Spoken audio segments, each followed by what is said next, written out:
Civil affairs is a term used by both the United Nations and by military institutions, but for different purposes in each case. Civil affairs in United Nations peace operations. Civil affairs officers in UN peace operations are civilian staff members who are often at the forefront of a mission's interaction with local government officials, civil society, and other civilian partners in the international community. Civil affairs components work at the social, administrative and subnational political levels to facilitate the countrywide implementation of peacekeeping mandates and to support the population and government in strengthening conditions and structures conducive to sustainable peace.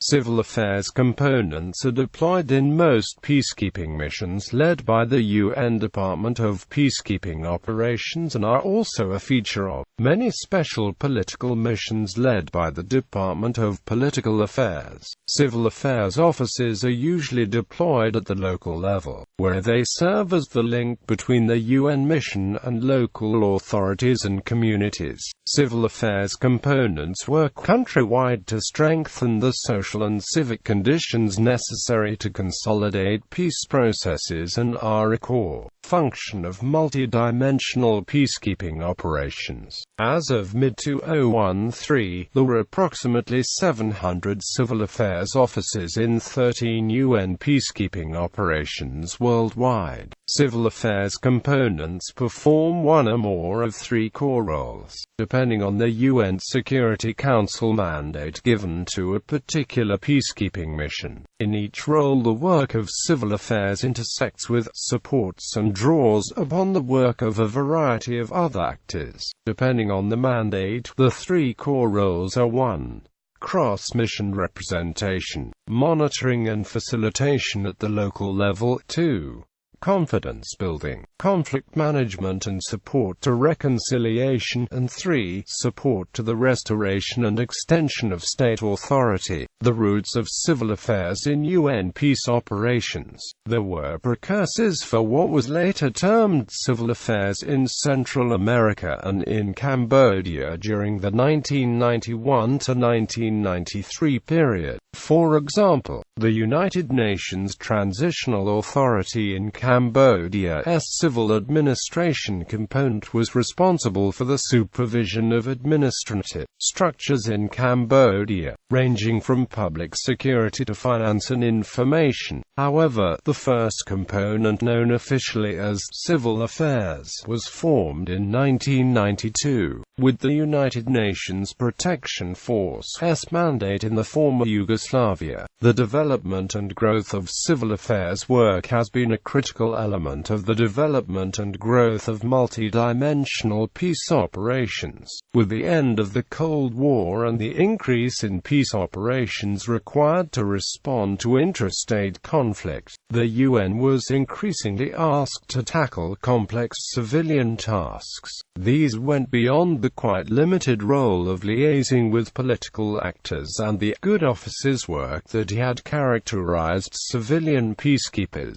Until that point, Cedric Thornberry, the first director of civil affairs in a UN mission, described this new broader role as follows: to fully understand the UN's meaning of civil affairs, it is first important to appreciate that most of the missions created between 1989 and 1992, especially, were qualitatively different from those which had preceded. It is not just that most were a lot bigger, they were to fulfill many roles additional to the archetypal ones of the 1947 to 1988 period. The task of the UN became not merely to observe, but actively, itself, to bring about peace in a rapid sequence of major operations, principally in Namibia, Central America and Cambodia. The UN was required not only to make peace, but to conduct nationwide processes of reconstruction and national reconciliation. The task was, in broad terms, to harmonize a unified, deeply divided societies, long racked by war. and to establish democracy where previously there had been tyranny. These key themes of helping to unify divided societies and helping states to exert legitimate authority are central to the continuing role of civil affairs today. During the 1990s, small civil affairs components were included in a number of missions, including those in Cyprus, Tajikistan, and Georgia. At the end of that decade, major civil affairs components were deployed to Kosovo and East Timor to implement the executive mandates that were given to peacekeeping operations at the time. In these cases, civil affairs components found themselves mandated to establish effective administrations and to support capacity building for self-government. The start of the 2000s saw a surge in the deployment of large civil affairs components to peacekeeping missions.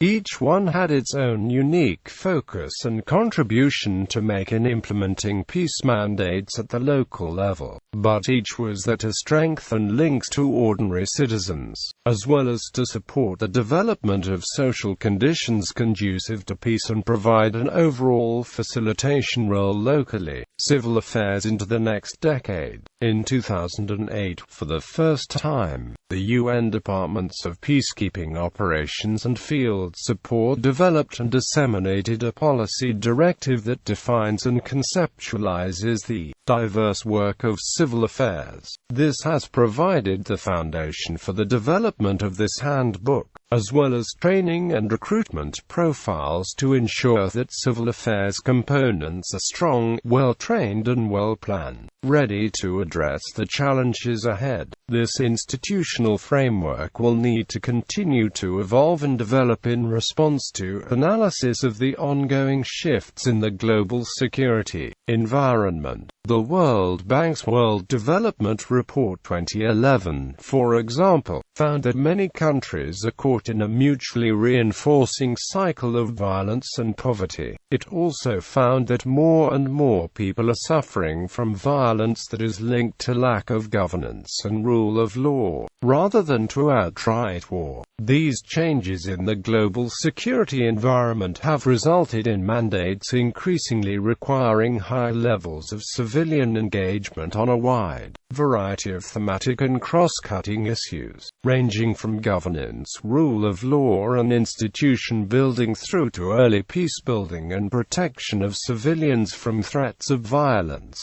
For peacekeeping, of particular note among these emerging issues is the protection of civilians, which has increasingly become a major part of the international discourse around intervention. This was demonstrated in the international dialogue on both Libyan Arab Jamahiriya and Côte d'Ivoire in early 2011 and earlier in the Democratic Republic of the Congo and Darfur. Protection of civilians has also increasingly become a specific mandated task. After inclusion in 8 UN peacekeeping mandates by the Security Council, it can be expected that civil affairs will be at the forefront of an integrated and coordinated approach to mandate delivery on this issue, in terms of civilian and government engagement on the ground. Meanwhile, as many peacekeeping operations mandated as part of a surge during the 2000s are starting to draw down the military presence, the UN continues to evolve, transitioning towards an increased focus on the civilian dimension of peacebuilding and its role in avoidance of a return to conflict. Here, civil affairs has a key role to play within both peacekeeping and political missions by ensuring that efforts to mitigate conflict drivers and to engage and support local government and communities have meaning on the ground outside the capitals in which the UN is deployed. A continued focus on local presence in these contexts is key if the UN is to ensure that its work genuinely responds to the priorities and concerns of ordinary citizens within post-conflict countries, thereby helping to ensure the consent and to create durable conditions for peace. These evolving roles, and the range of partners working in related fields and capacities, all create the need and potential for increased partnership and cooperation to ensure that mandate aims progress effectively. Similarly, as these complex and multidimensional trends for the UN response to conflict emerge, the identification and provision of appropriate and available resources to respond to them effectively must also evolve. As indicated in the report of the Senior Advisory Group on Civilian Capacity in the Aftermath of Conflict, these challenges will require a nimble, harmonized and, where necessary, specialized civilian response, as well as a focus on partnership across organizations such as the World Bank, United Nations Development Programme and regional organizations such as the African Union. One of the major issues identified in the review of civilian capacities is the need to be able to better identify and support national capacities. As the review states, the United Nations has seen success in humanitarian operations and peacekeeping, built on a strong partnership with member states, but the international community has had less success in supporting and enabling the national capacities that are essential for an enduring peace.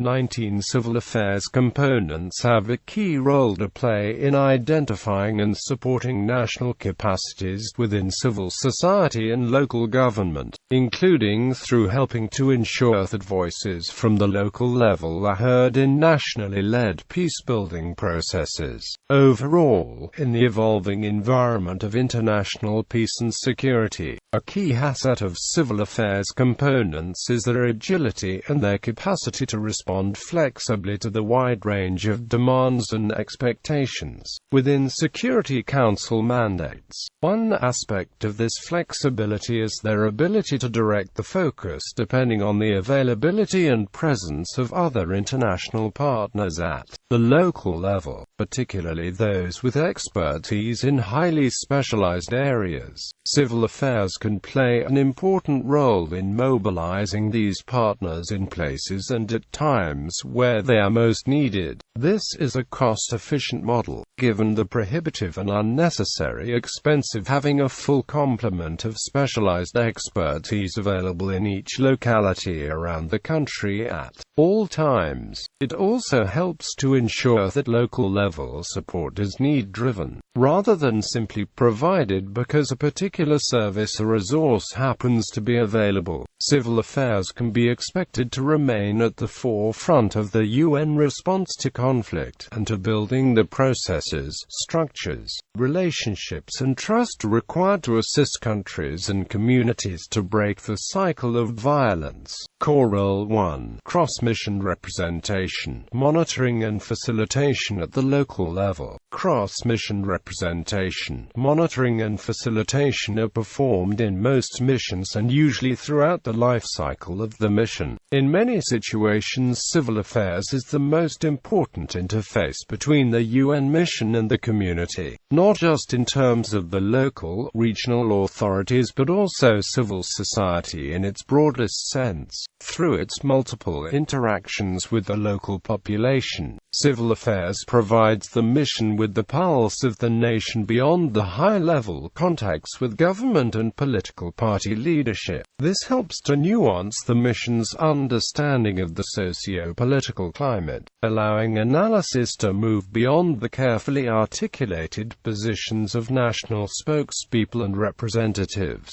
and to ensure that regional and local considerations are integrated into national negotiations or priority-setting processes. In return, local communities and groups have an opportunity through civil affairs to access the mission, which they may perceive as distant and militarized. Civil affairs can be a bridge, which means that groups who previously would not have dared to approach the heavily guarded mission gates and ask for a discussion with the mission, field leadership, civilian and military, can now approach the UN as guests rather than and supplicants. The mission is inevitably enriched by this kind of dialogue, and civil affairs officers are often the best facilitators of it. Core Role 2: Conflict Management, Confidence Building and Support to the Development of Political Space. Conflict management, confidence building and supporting the development of political space are integral to UN peacekeeping and central to civil affairs work.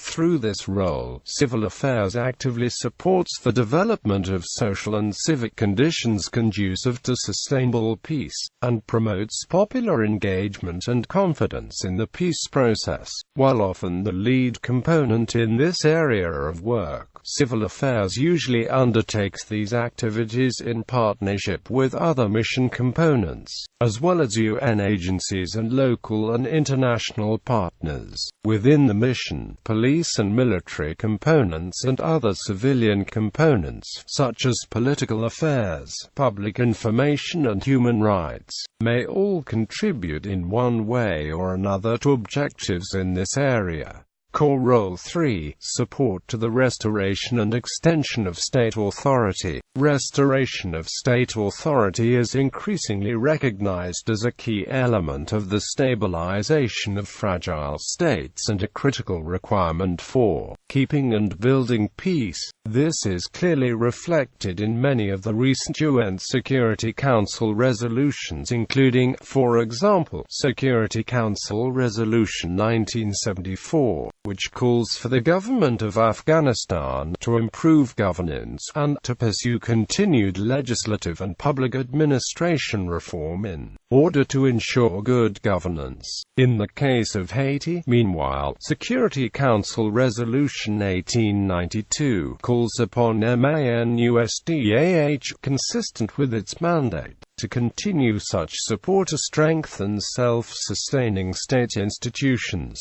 especially outside Port-au-Prince, including through the provision of specialized expertise to key ministries and institutions. In exceptional circumstances, the Security Council has also authorized peacekeeping missions to temporarily assume the administrative and legislative functions of the state, through provision of a transitional administration, as was the case in Kosovo and Timor-Leste. However, it is important to emphasize the specificity of the circumstances under which these two missions were established, and the fact that executive mandates are generally seen as a last resort in situations where a territory is virtually deprived of any functioning state institutions.